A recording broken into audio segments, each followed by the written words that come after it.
Bonjour pour les news, grâce au site de cocotland.com qu'on utilise comme support, comme d'hab les boss.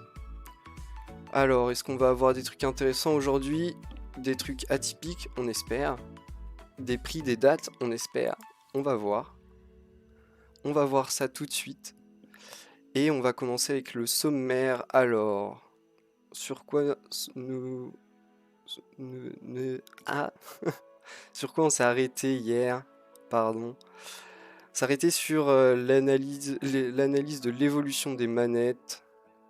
Je vous ai dit, moi, mes manettes préférées. Après, honnêtement, c'est aussi une question de goût et de ressenti personnel, la manette préférée de chacun.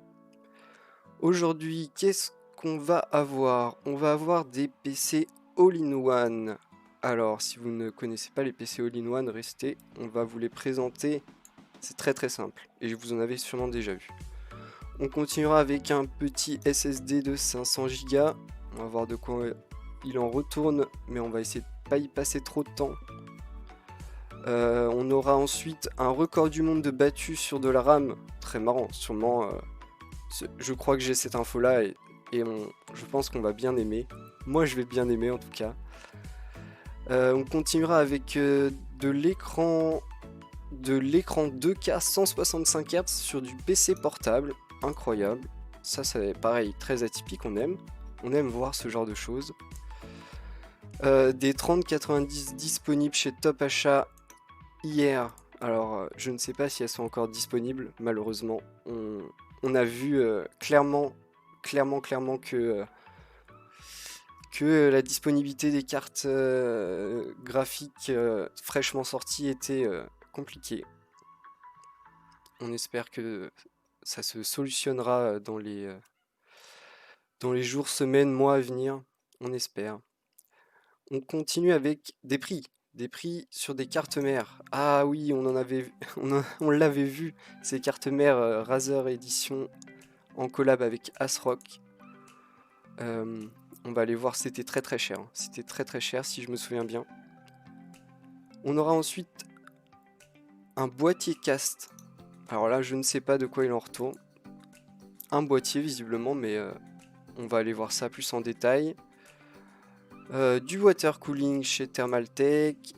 Encore du Thermaltake, c'est des mises à jour de news, donc on a sûrement déjà vu. Ça, on a vu ça hier, je crois, sur du boîtier Sharkoon. On va aller voir la mise à jour de la news. Toujours sympa de suivre l'évolution des news. Quand on peut y ajouter des précisions ou des informations supplémentaires, toujours agréable. Cyberpunk, on va aller voir de quoi il en retourne sur Cyberpunk qui sort le 10 décembre, bientôt. Des processeurs AMD Ryzen 9 5900X disponibles. Pareil, ça date de 8h50 cette news, donc peut-être que plus disponible maintenant, je ne sais pas. Ça va très très vite en ce moment. Des SSD PCI Express 4.0. Alors ça, pareil, on va en voir fleurir un peu partout chez toutes les marques, mais c'est cool de voir si certains arrivent à se démarquer ou pas, ou si au final ils sont tous à peu près semblables. On continuera avec Nvidia qui met en avant le ray tracing et le DLSS dans le nouveau code Black Ops Cold War. Donc ça, on va aller voir. On a vu un peu hier vite fait les différences entre le ray tracing Nvidia et le ray tracing AMD. C'était pas ultra notable, mais pourquoi pas. Avec le DLSS, par contre, ça peut apporter une fluidité au gameplay. Plus qu'une belle image, vraiment une fluidité. On continuera avec ça. Alors, ça, c'est encore un support pour mettre sa carte graphique à la verticale. Ça, on en a vu un hier, très très cher, à 75 € si je me trompe pas, ce que je trouve très très cher. On doute un peu, c'est visuellement ok. Après, l'intérêt technique, je sais pas trop. Donc on ira voir si c'est plus accessible, pourquoi pas. On aura ensuite AMD qui évoque la technologie du ray tracing avec Hangar 21 et World of Warcraft. Donc on va voir, même si pour moi WoW c'est quand même pas le jeu où on bénéficierait le plus ça peut faire des belles images effectivement, mais on est encore plus souvent dans un souci d'optimisation que de beauté graphique sur WoW. Donc je sais pas. Des petites news sur les 3060, 3070 et 3080 pour le mobile ce coup-ci et sur des Ryzen 5 et Ryzen 7. Donc on va voir du PC portable, savoir ce qu'ils sont capables de faire maintenant avec les nouvelles technologies sorties dans un premier temps pour le bureau, forcément. On aura ensuite Saphir qui nous présente sa 6800 et 6800 XT Nitro Plus. Ok, c'est pareil, c'est pas très... Ils ont mis du temps avant de les annoncer. Après, il n'y a pas vraiment de stock, donc ce qu'ils peuvent prendre leur temps, oui, un peu. On communique sur la 6900 XT. Est-ce qu'elle est sortie la 6900 XT? Je ne crois pas. Je ne crois pas, je ne crois pas. Elle est annoncée, mais je ne crois pas qu'elle est sortie. Je ne crois pas qu'elle soit sortie. Colorful qui nous communique sur sa 3090. 3090, carte d'exception, mais on rappelle, pas pour le gaming. Clairement destiné à un public de professionnels.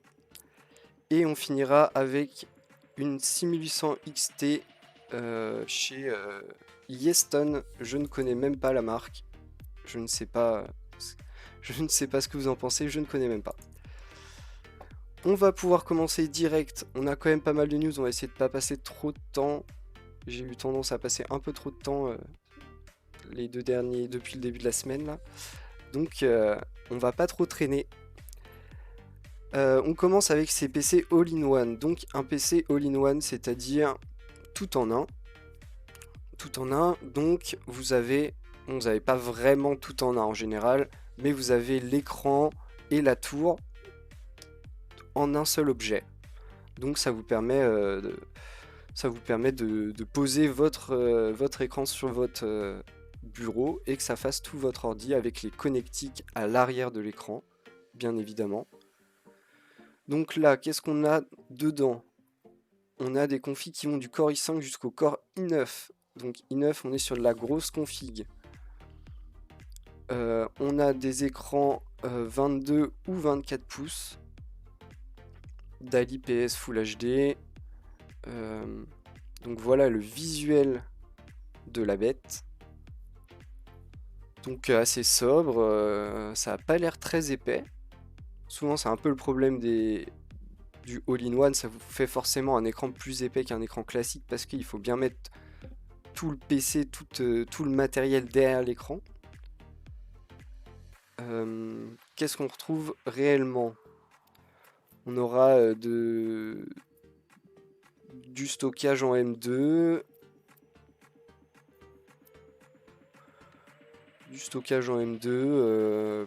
les connectiques classiques, USB 2, USB 3, Wi-Fi Bluetooth, sortie HDMI et VGA. VGA, ça commence à faire un peu vieux, mais ok. Ça va être la version 24 pouces, j'imagine. Plus sympa comme ça qu'en blanc, je trouve. Par contre, je connais pas la marque. Elite Group. Je ne sais pas. Je ne sais pas. Je ne sais pas qui ils sont et ce qu'ils font. Et j'ai aucune référence sur d'autres produits qu'ils font. Mais des objets sympas. C'est quand même vachement pratique. C'est quand même vachement pratique. Surtout si on arrive à faire des formats vraiment contenus. Là, ça n'a pas l'air très épais, même si on n'a pas de visuel de derrière, ce qui nous aurait beaucoup intéressé. Mais plutôt sympa. On continue avec Western Digital qui nous présente la version 500 Go du SSD qu'on a déjà commenté avec des débits jusqu'à 7000 ms. Compatible PCI Express 4.0 pour atteindre les 7000 ms. Forcément, on est sur un tarif de 145 €, ce qui est cher, mais ce qui est dans les prix des SSD PCI Express 4.0 qui ont les débits les plus performants à l'heure actuelle. Donc est-ce qu'on veut aller voir les infos supplémentaires? Non, pas trop. Voilà, sinon il ressemble à tous les autres SSD M2, ça ressemble à un PCB format rectangulaire, quoi, avec des puces par-dessus, quoi. C'est pas très joli.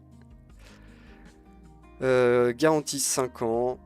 Est-ce qu'il est performant? Oui, il sera performant, aucun problème là-dessus. On connaît les marques, on connaît la qualité du stockage Western Digital, on sait. Il coûte cher, oui. Oui, mais comme tous les SSD PCI Express 4.0 performants, il coûte tout cher. On continue avec une petite news sympa. Ça on aime ce genre de news. Ça nous met le sourire. Des gens qui s'amusent en laboratoire forcément à battre des records.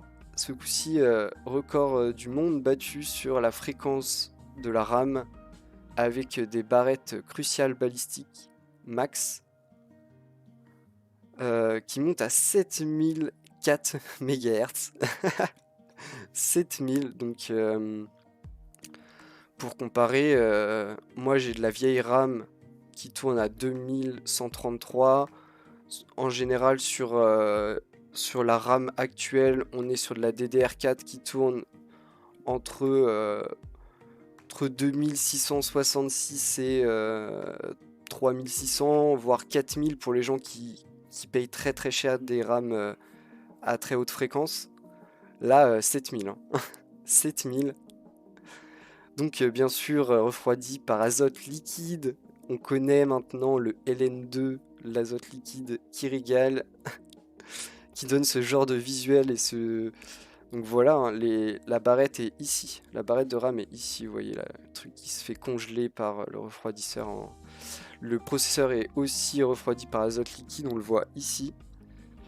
Et donc ça fait un look glaçon. Hein. Très sympa ce look glaçon de config, on adore. Bon, les gens s'amusent, ils font ça en laboratoire, bien sûr, ne jouez pas avec de l'azote liquide chez vous.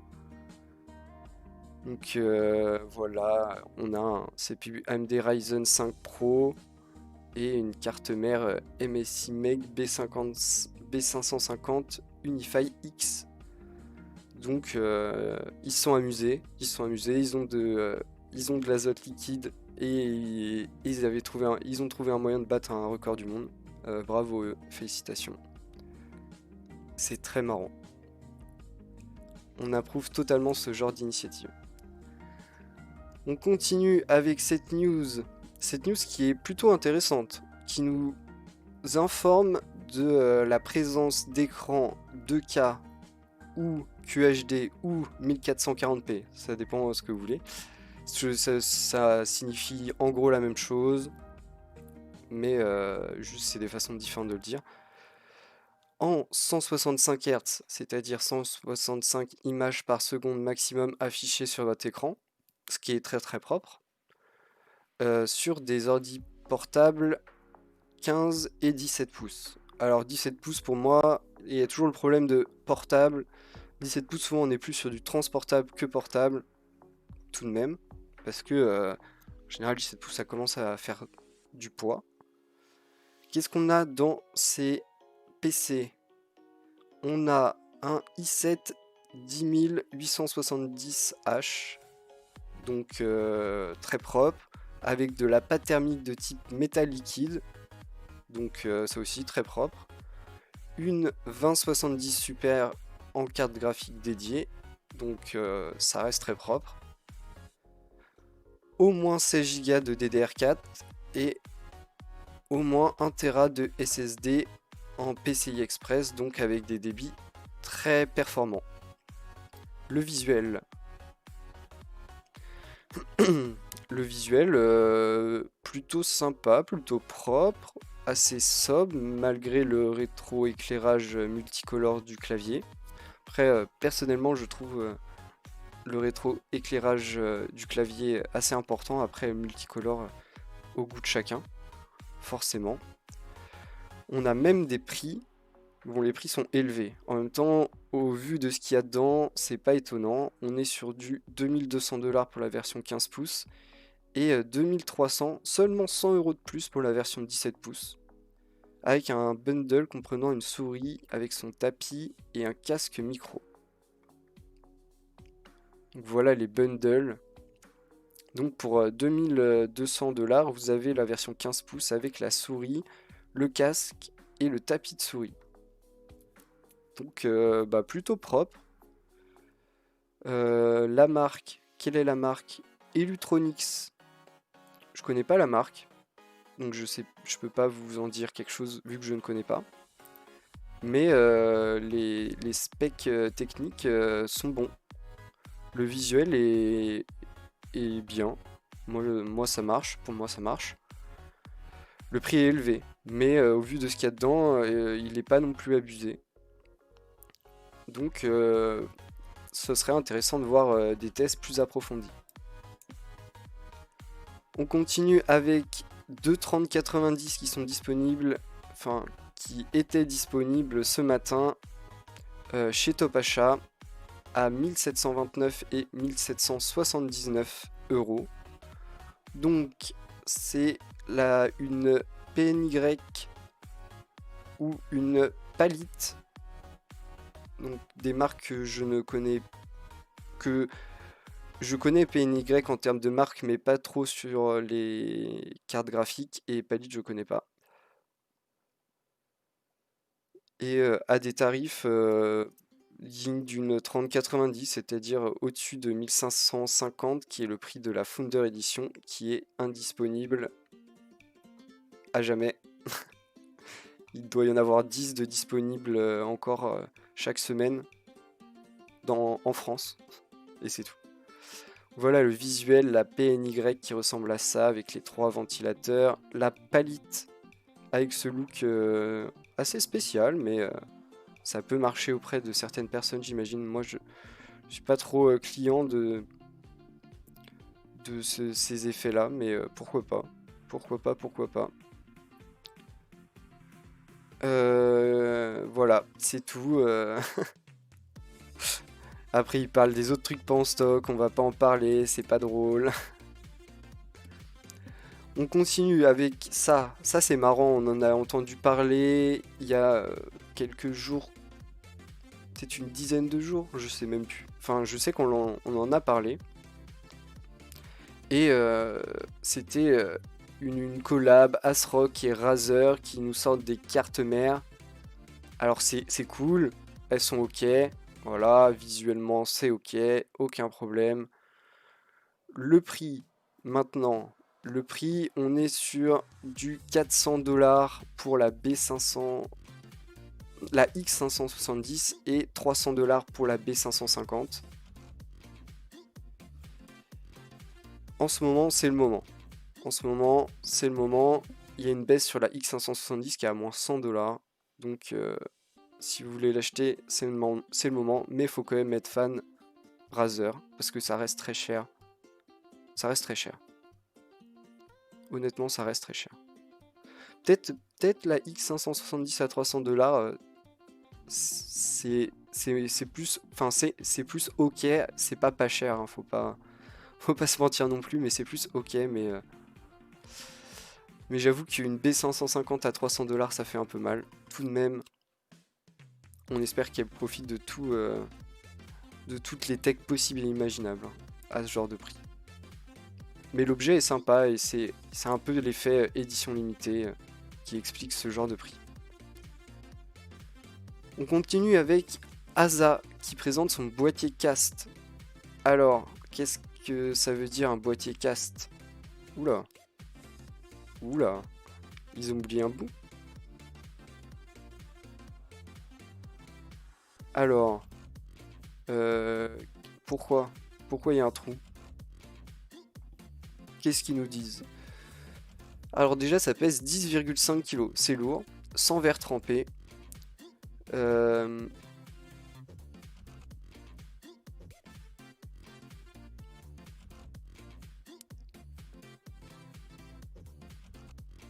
Ouais.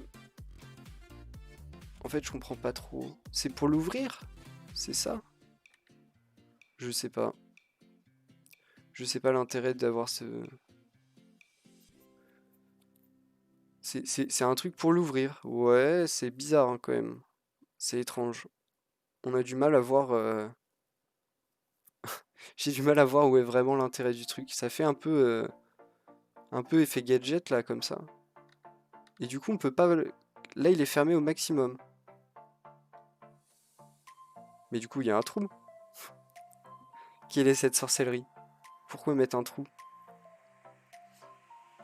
Bon, il a l'air d'être compatible avec plein de trucs hein, là-dessus. On est d'accord. S'il y a un trou, flux d'air meilleur, sûrement. Euh, mais, euh, mais pas contenu, parce que un trou. Mais non, je sais pas, j'ai du mal à comprendre. J'ai du mal à comprendre pourquoi faire ce genre d'installation qui a l'air... En plus, il est vachement lourd, hein, 10 kilos. 10 kilos, c'est lourd, hein. Juste le boîtier.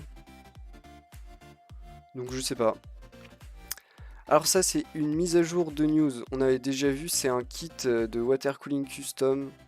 Donc avec le réservoir et ce qu'il faut... D'ailleurs, juste le réservoir et la pompe, je pense. On a des prix. Alors, on a un prix... on a une pompe à 204,61 €. Mais pour l'Allemagne... Parce que... et du coup, plus cher chez nous parce que TVA différente. Donc vous voyez, quand je vous disais que le water cooling custom, c'est un tout autre investissement, que ça soit en termes de temps, bah là vous vous en rendez pas compte, mais en termes d'argent, là vous en rendez compte. 200 €, même un peu plus de 200 € pour une pompe et un réservoir, c'est beaucoup. C'est beaucoup, mais c'est du water cooling custom, hein, c'est un monde très particulier. On continue avec Thermaltech, ça aussi c'est une mise à jour. Alors, ce sont des ventilateurs, donc ventilateurs de 140 mm. Visuellement, ça ressemble à un ventilateur qui tourne jusqu'à 2000 rotations par minute, ce qui est beaucoup. Après, on imagine qu'à ce genre de vitesse, ça fait du bruit, malheureusement.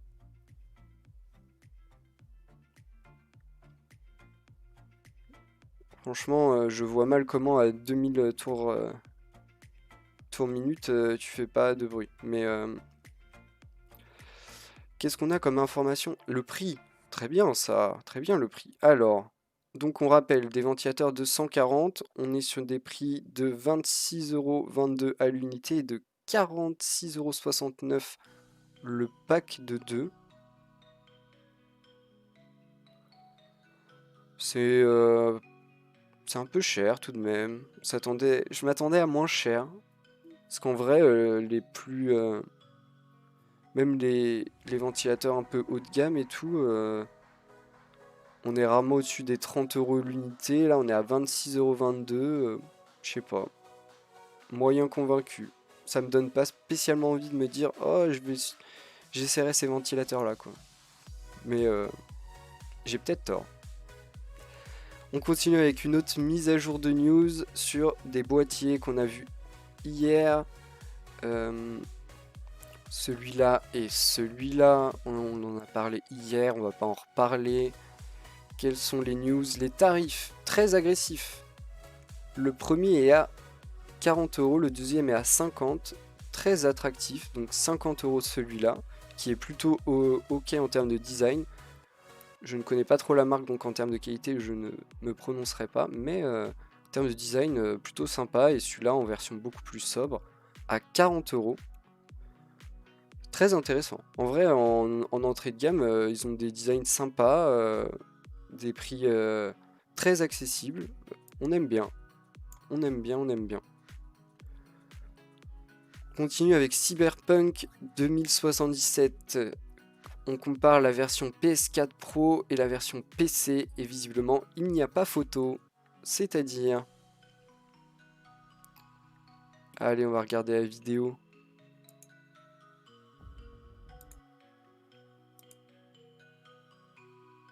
Alors, à droite le PC, à gauche la PlayStation.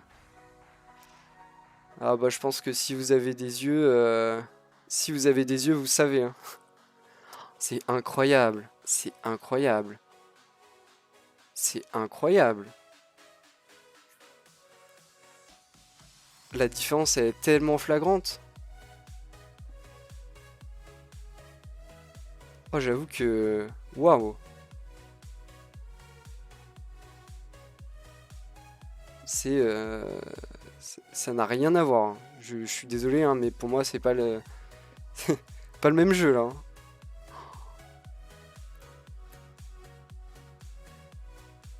Essayez de regarder les vitres ou ce qui fait des reflets. Regardez le capot là. Le capot sur PC avec le reflet de lumière. C'est incroyable. C'est incroyable. Bon après maintenant on veut avoir la version avec la PS5 forcément parce que bon on imagine que le PC il a une config avec, avec tout ce qu'il faut pour être bien, hein. Une 3080 ou 3090, un processeur qui fait décoller une fusée et tout ça, hein. Mais c'est juste incroyable. La différence est juste incroyable.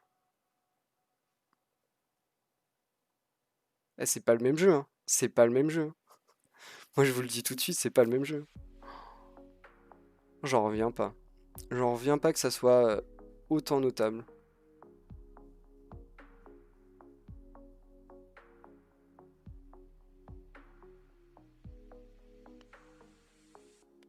C'est fou, hein. Tout a l'air un peu flou sur PlayStation et tout est, euh, tout est parfaitement net sur PC, quoi. Bon allez, on va pas... Je vais pas passer 3 minutes à m'extasier devant ces différences. On s'en doutait, hein. On s'en doutait. Surtout la PS4 Pro qui est du coup maintenant... qui n'est plus d'actualité. Maintenant qu'on a la PS5, il faut comparer à la PS5. Et là, je pense que la différence sera, je l'espère, moins notable. Sinon, ça fait un peu mal.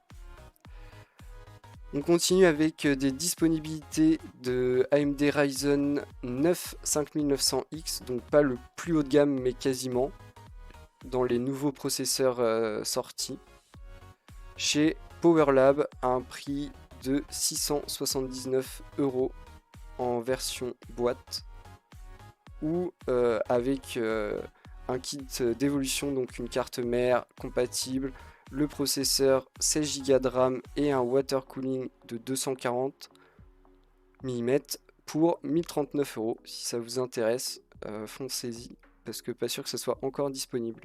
Salut KitCash, ça va? Je suis pas sûr qu'il y ait encore du stock, mais kit d'évolution plutôt sympa, 1039 €, donc pas indécent, pas indécent honnêtement pour le contenu proposé.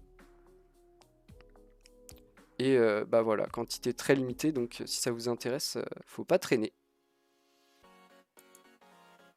On continue avec un SSD PCI Express 4.0. Donc comme d'hab, les débits qui vont jusqu'à 7000, bon là c'est 7100 MO seconde. En lecture, 6600 en écriture. D'ailleurs, il y a un T de trop.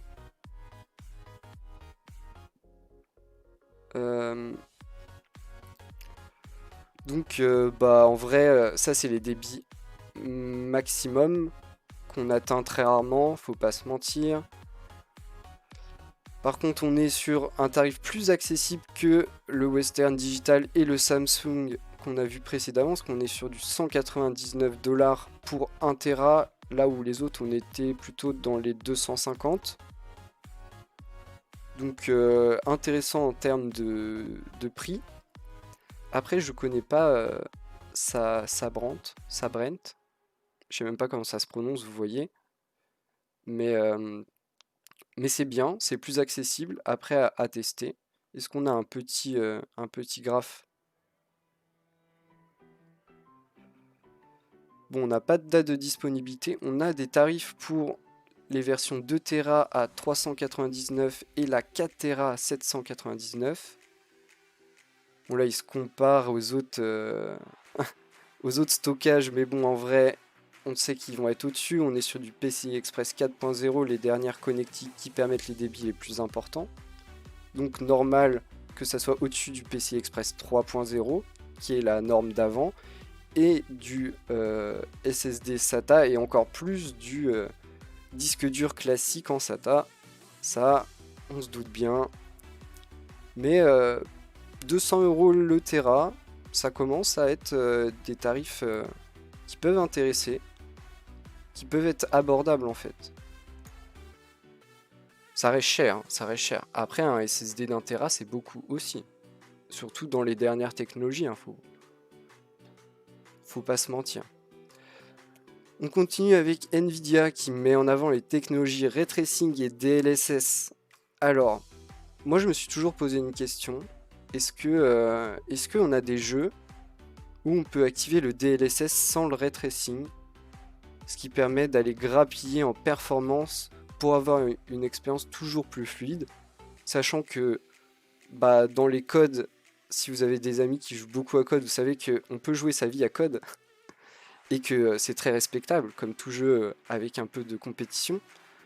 Et les gens qui jouent un peu leur vie à code, ils préfèrent avoir un peu plus d'images et pas de ray tracing par exemple, que avoir des belles réflexions de lumière. Je pense que l'optimisation en termes de fluidité est plus importante pour les gens qui veulent être compétitifs. Donc est-ce qu'ils permettent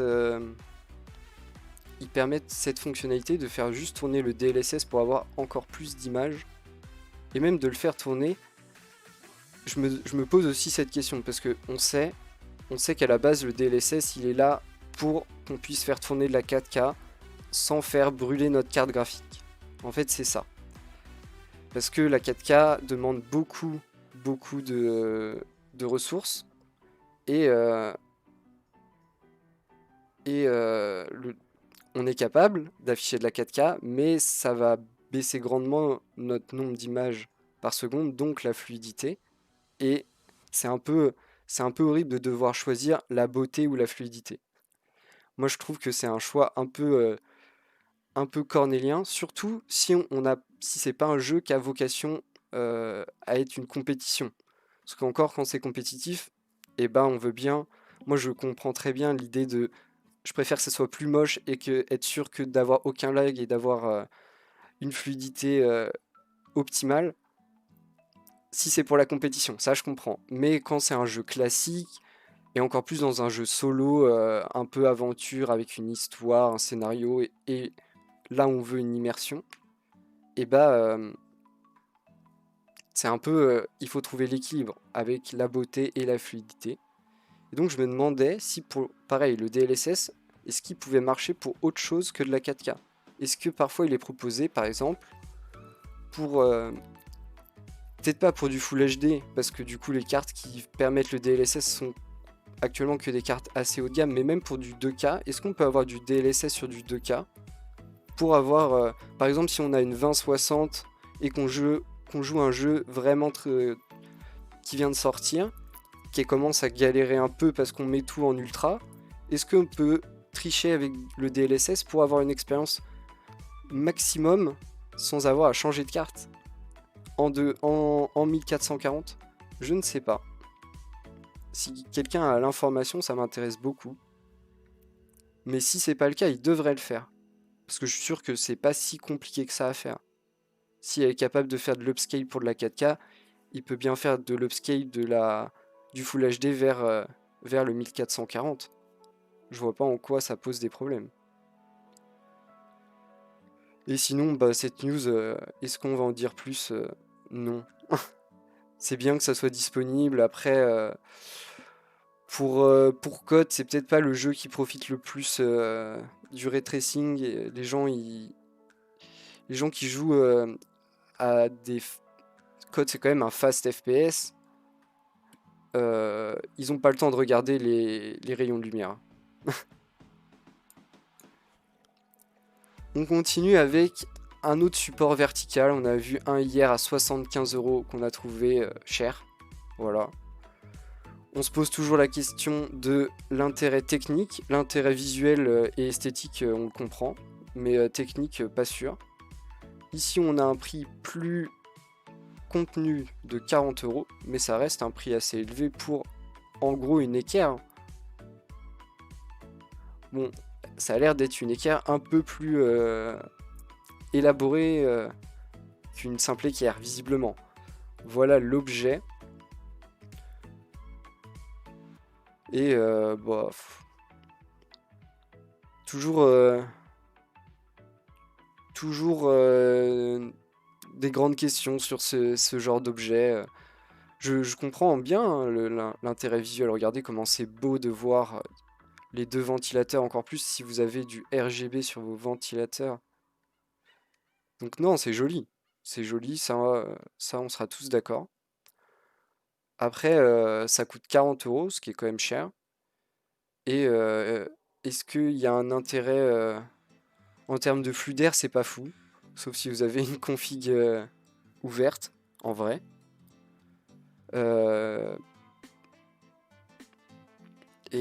Bah, la chaleur monte, donc en vrai, je ne sais pas. Je doute de l'intérêt technique, mais c'est joli. C'est joli pour les gens qui bichonnent le visuel de leur config, ça peut se comprendre.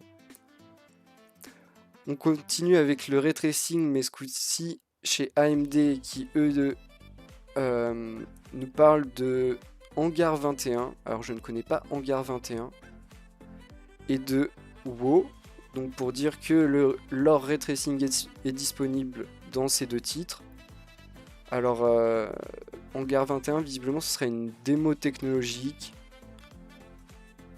Donc voilà, on voit que, enfin on a vu que c'est quand même un peu dur le ray tracing AMD, pas qu'il est pas performant, mais que bah, le ray tracing consomme beaucoup trop de ressources, et en fait Nvidia a trouvé la solution en trichant avec le DLSS, mais AMD, malgré les puissances brutes énormes de leurs cartes, ne peuvent pas, ont du mal à faire du ray tracing en haute résolution, avec un nombre d'images par seconde élevé, mais c'est un peu normal, hein, il débute, il va falloir roder la tech, et on se doutait que la première version n'allait pas être optimale directement, comme ça ne l'a pas été chez Nvidia, hein. C'est pas là-dessus, ils sont pas moins bons, ils ont juste du retard. Ils ont juste du retard en fait. Parce que les premières versions de ray tracing et de DLSS, pour contrer les problèmes de baisse de performance en ray tracing, et ben elles étaient pas net, hein. Il fallait améliorer des choses, ils ont amélioré des choses. Maintenant on est sur des technologies intéressantes. AMD va faire le même chemin, à voir s'ils sont capables juste de rattraper le retard. C'est ça qui est important. Mais donc vous voyez, il y a de plus en plus de jeux qui sont compatibles avec le ray tracing AMD, et c'est bien. C'est bien, c'est important de faire les compatibilités par contre. On continue avec des annonces pour les ordinateurs portables. Donc les futurs 3060, 3070 et 3080 mobiles seront associés à des Ryzen 5 et Ryzen 7 d'AMD. Alors ok, chez qui? C'est ça qui nous... Parce que j'imagine qu'ils peuvent aussi parfois associer à des processeurs Intel. Bah je sais pas. C'est bizarre ça quand même comme news. Là on nous donne des tarifs avec des configs. Ah non, d'accord, ok. Bah non, pourquoi on nous a pas dit? Je ne comprends pas cette news. Je, ne- je vous le dis, hein, je suis honnête avec vous. Je ne comprends pas cette news qui me parle de ok, les cartes graphiques mobiles, ça ok. Après, on me dit que c'est associé à des processeurs AMD Ryzen. Ok, pourquoi pas, mais du coup, pour quel modèle? Et là, on me donne des tarifs avec une carte graphique, deux processeurs, un chez Intel, un chez AMD, de la RAM et un écran, enfin une résolution associée. Donc j'imagine que... en fait, c'est pas clair. C'est pas clair comme information. Mais c'est peut-être pas destiné au grand public. J'espère que... parce que ça nous donne des prix de config, mais en soi, libre à chacun de faire ce qu'il veut un peu après derrière. Mais en gros, si vous voulez savoir, ils annoncent un prix de 1000$ pour avoir une 3060 en mobile, 1300$ pour une 3070 et 2000$ pour une 3080, couplé à un i5 ou Ryzen 5 pour la 3060 et un i7 ou Ryzen 7 pour la 3070 et 3080. Mais ok. Mais du coup, on nous donne des tarifs sur des machines en nous donnant une config à peu près et sans nous donner d'autres infos, que ce soit une marque. Un peu étrange, mais pourquoi pas.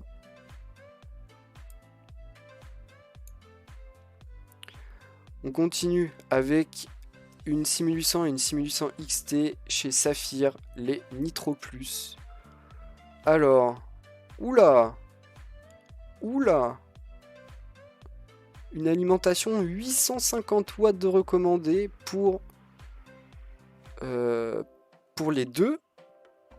Ça par contre, il y a un problème là-dessus. AMD, ils ont dit oui, nous on travaille sur la performance énergétique. On veut pas que ça consomme autant que les cartes Nvidia, et là on nous demande 850 watts.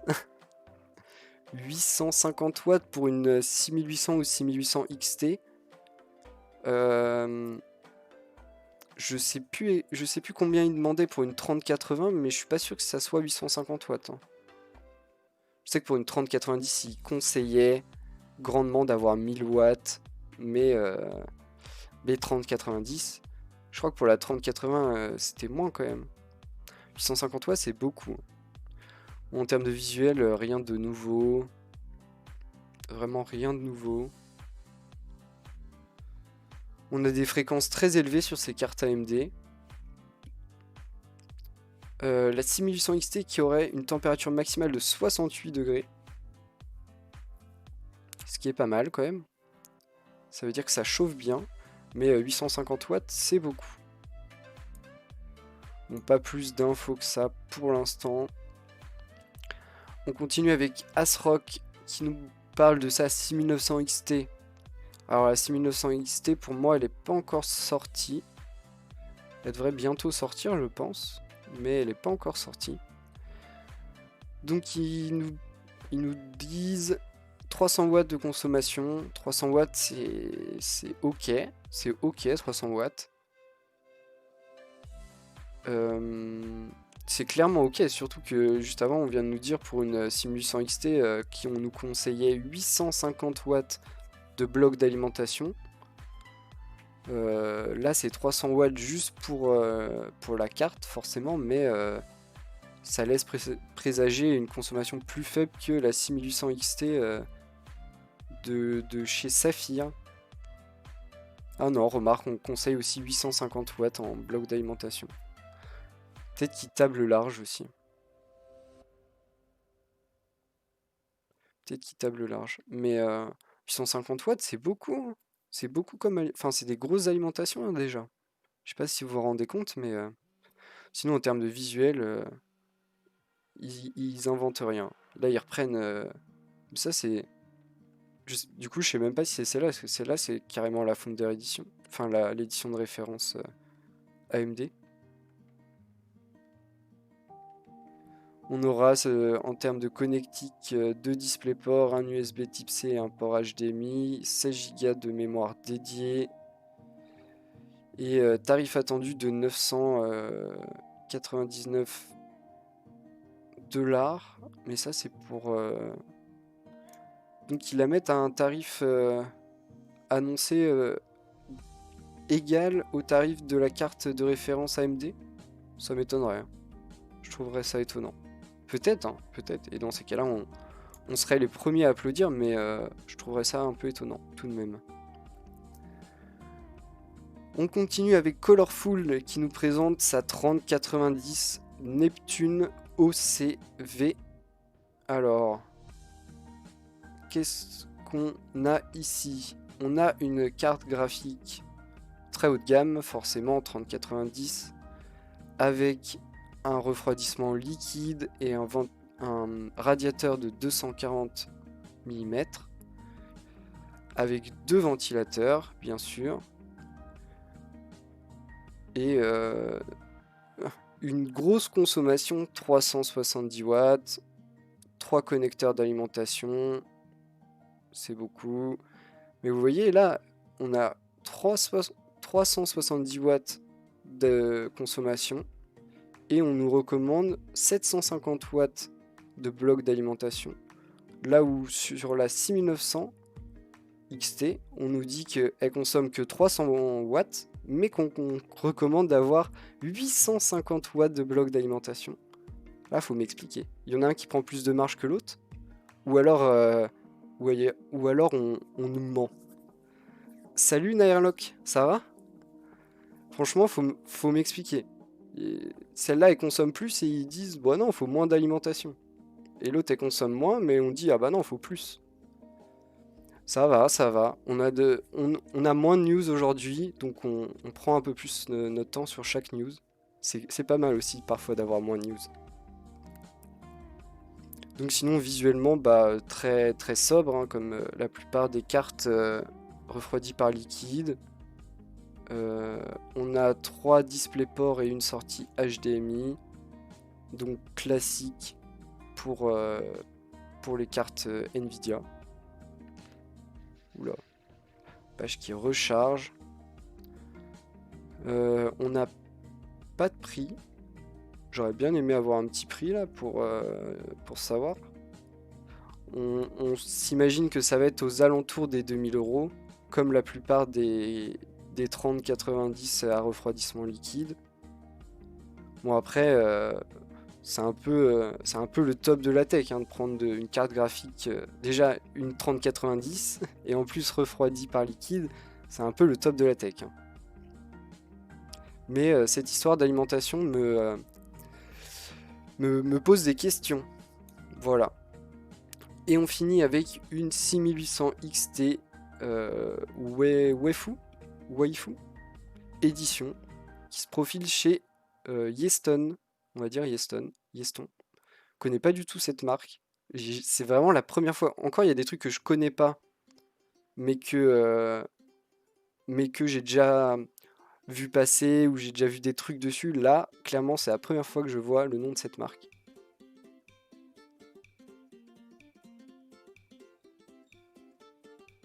Si elle sort à 1000, la 6800, ça fait quand même 350 de moins pour les mêmes perfs pratiquement.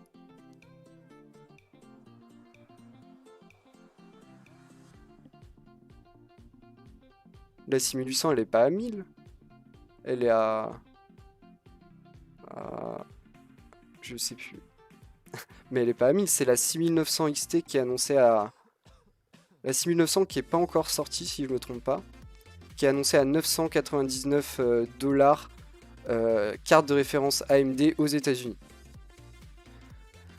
Voilà le... Oh, ça c'est du visuel atypique. Ça c'est du visuel atypique.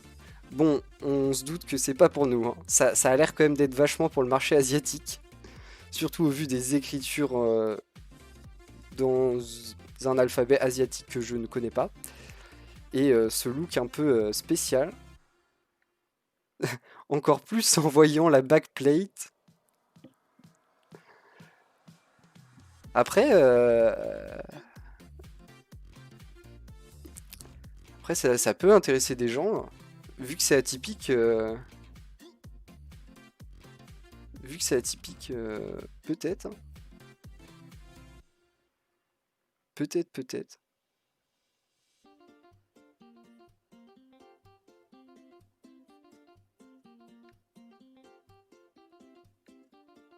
Mais je suis pas sûr qu'on y ait droit en fait. Je suis pas sûr qu'on y ait droit. Je pense que c'est vraiment uniquement pour le marché asiatique.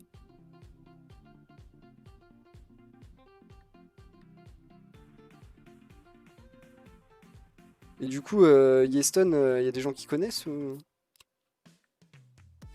C'est une marque qui est juste pas chez nous? Ou alors c'est une marque pas connue?